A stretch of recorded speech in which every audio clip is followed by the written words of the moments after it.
JF-17 में JF का मतलब है ज्वाइंट फाइटर। ये सिर्फ एक फाइटर जेट नहीं बल्कि एक कॉम्प्रिहेंसिव प्रोजेक्ट है and I have reasons for it. पाकिस्तानियों की खुशी की इंतहा न रही जब 23 मार्च 2007 को पहली बार JF-17 थंडर पाकिस्तानियों के सामने अपने करतब दिखाते नजर आए, जिससे पाकिस्तानियों में ये पैगाम गया कि पाकिस्तान ने अपने दोस्त चीन के साथ मिलकर एक ऐसा फाइटर जेट बना लिया है जो पाकिस्तान की शान बनेगा। और 2010 में जब फार्नबोरो इंटरनेशनल एयर शो में JF-17 जेट्स को यूके में डिस्प्ले के लिए रखा गया तो दुनिया को पता लगा कि JF-17 थंडर ड्राइंग पेपर पर डायग्राम से बहुत आगे जा चुका है। आज हम जानेंगे उस कमाल के फाइटर जेट के बारे में जिसके बारे में PAF के chief of air staff chief marshal Suhail Aman ने कहा, JF-17 थंडर हमें बहुत ही मसरूफ रखता है लेकिन ये हमारी मंजिल है। This is Gauhar Ali Rizvi and you are on my channel.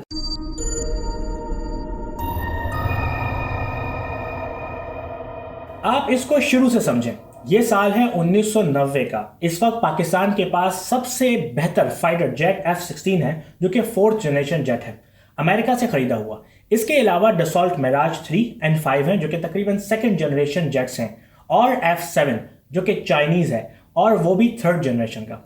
दुनिया मूव कर रही है 4.5 जनरेशन की तरफ और पाकिस्तान पर लग रही हैं सैंक्शंस ताकि वो अपने मिलिट्री आर्म को मजबूत ना कर पाए। इसका झटका पाकिस्तान को तब लगा जब पाकिस्तान का अपना जेट बनाने का मंसूबा खत्म हो गया, जब इन्हीं सैंक्शंस की वजह से अमेरिकी कंपनी ग्रूमैन का प्रोजेक्ट कैंसिल हो गया। पाकिस्तान के पास थे दो ऑप्शन। नंबर 1, अमेरिका या किसी और मुल्क से फाइटर खरीदे या फिर कोई और कंपनी ढूंढे जो इन सैंक्शंस के बावजूद पाकिस्तान के साथ मिलकर एक नया फाइटर जेट बना सके। किसी दूसरे मुल्क से जेट खरीदने पर प्रॉब्लम यह थी कि वो महंगे थे, उनकी सर्विस चार्जेस भी ज्यादा थे और उनमें लिमिटेड वेपन ही लोड हो सकते थे। और इसी दौरान चाइना का भी सेम ग्रूमैन कंपनी के साथ प्रोजेक्ट कैंसिल हुआ और उसकी वजह भी चाइना पर सैंक्शंस थी।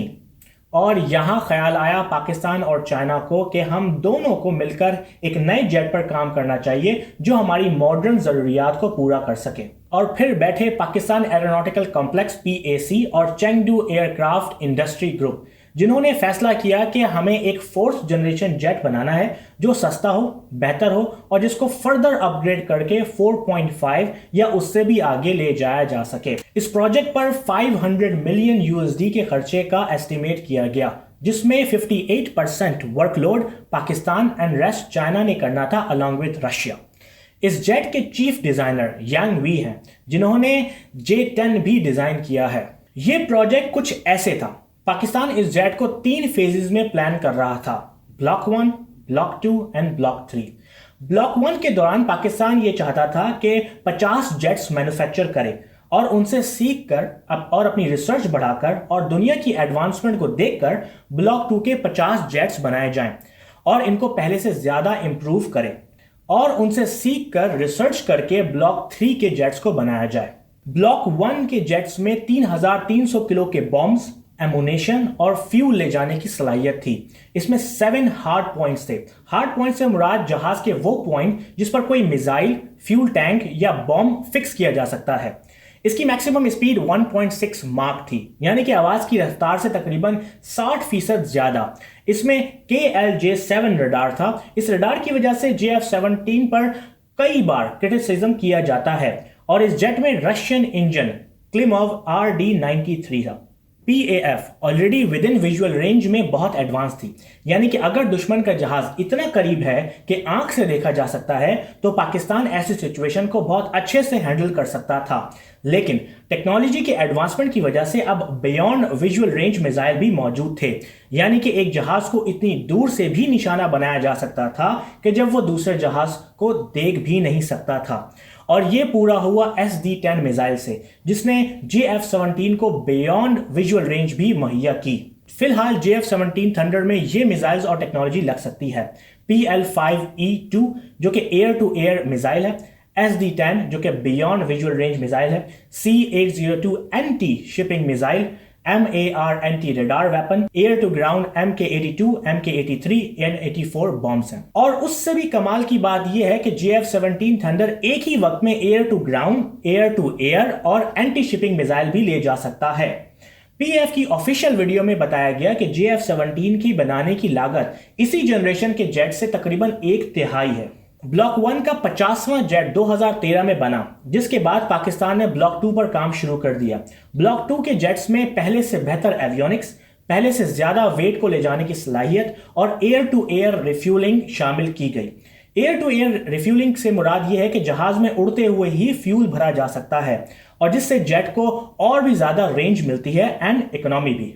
अब ब्लॉक 3 पर काम हो रहा है और हमें जल्द ही ब्लॉक 3 के जेट्स देखने को मिलेंगे, जिनमें पहले से ज्यादा स्पीड, शायद मार्क 2 हमें देखने को मिले।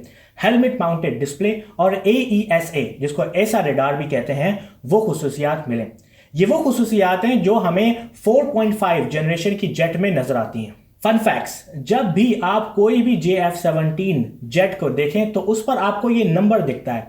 इसका मतलब यह है कि ये जेट इस साल यानी कि 2009 में बना। ये ब्लॉक 1 है और ये 12वां जेट है जो कि प्रोड्यूस हुआ। नाउ, वीडियो के शुरू में मैंने आपको ये कहा था कि ये एक कॉम्प्रिहेंसिव प्रोजेक्ट है। Let's dig into it. Pakistan का JF-17 थंडर अपनी सेम कैटेगरी के जेट से तकरीबन 1/3 कीमत रखता है, जिससे बहुत से मुमालिक इसमें दिलचस्पी जाहिर करते हैं। पाकिस्तान के पास JF-17 थंडर की एक पूरी मार्केटिंग टीम है जो कि JF-17 को दुनिया में मुतारिफ करवाकर ये कमाल का जेट एक्सपोर्ट करना चाहती है, जिसमें सबसे ज्यादा पुरकशिश इसकी प्राइस है। इसी प्राइस में यूजुअली सेकंड हैंड जेट्स ही मैसर होते हैं, इसलिए पाकिस्तान इस जेट को दुनिया भर के एयर शोज में डिस्प्ले करता है, जैसे कि Farnborough international air show UK, Dubai air show, Paris air show and Zhuhai air show वगैरह में। इन एयर शोज में पाकिस्तान एंड चाइना के JF-17 थंडर को बहुत सराहा गया है। सोर्सेज के मुताबिक म्यांमार ने 16 जेट्स ऑर्डर किए हैं, नाइजीरिया ने 3 जेट्स ऑर्डर किए हैं। इनके अलावा बहुत सी न्यूज वेबसाइट्स के मुताबिक Sri Lanka, Saudi Arabia, Azerbaijan, Turkmenistan वगैरह JF-17 खरीदने में इंटरेस्टेड हैं। तो मेनली पाकिस्तान ने एक शॉर्टकट अपनाया। बजाय complete R&D research and development खुद करने के, रशियन इंजन को चाइनीज टेक्नोलॉजी एंड डिजाइन से मिलाकर असेंबली पाकिस्तान में रखकर एक्सपीरियंस हासिल किया और अब वो इस जेट को दुनिया में बेचने की भी कोशिश कर रहा है। A comprehensive project. अगर आप इंडिया के तेजस पर भी वीडियो देखना चाहते हैं तो मुझे जरूर कमेंट में बताएं and I will do a video for it. अगर आप फाइटर जेट्स की जनरेशन के बारे में जानना चाहते हैं तो मेरी ये रिकमेंडेड वीडियो जरूर देखें जिसमें मैंने इस बात का जिक्र किया है। मुझे YouTube पर जरूर सब्सक्राइब करें www.youtube.com/mychannelvideo। मैं हर हफ्ते बुध के दिन एक Q&A सवाल और जवाब की वीडियो करता हूं जिसमें मैं आपके सवालात का डायरेक्ट जवाब देता हूं।